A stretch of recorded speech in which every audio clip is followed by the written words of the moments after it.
আজকে এসেছি মনমোহনপুর ফেরিঘাটে পায়রা ডেলিভারি দিতে জসিম ভাইকে। চলো, এই হচ্ছে জসিম ভাই। জসিম ভাই কেমন আছো? যাই হোক, আজকে চলে এসেছি সন্ধ্যের পরেই কবুতর দিতে। আর আছে সাজিদ ভাই, আছে মসিবুল, আছে মসিবুলের হাতে পায়রা আছে। পায়রা দুটো বার করো মসিবুল।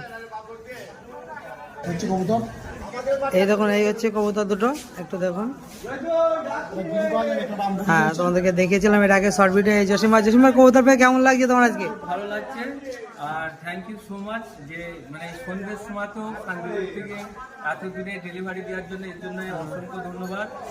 আর সাবির ভাইয়ের কথার সঙ্গে কাজে প্রচুর মিল, কারণ এর আগে আমি একটা 500 টাকা ওনাকে অ্যাডভান্স করেছিলাম, দেন আমি পায়রা নিইনি, কিন্তু দাদা আমাকে পরে টাকাটি রিটার্ন করে দিয়েছিল। তো আবার আমি কালকে আসার কথা ছিল, কিন্তু আমি আসতে পারিনি। তো আজকে সন্ধ্যের সময় আমি বলেছি ভাইজান চলে এসছেন, তো ওনার কথার সঙ্গে কাজে মিল আছে। যারা বাংলার পায়রা প্রেমী আছেন, আমি বলবো যে একবার এই ভাইয়ের কাছ থেকে নিয়ে দেখুন, আপনারা ঠকবেন না।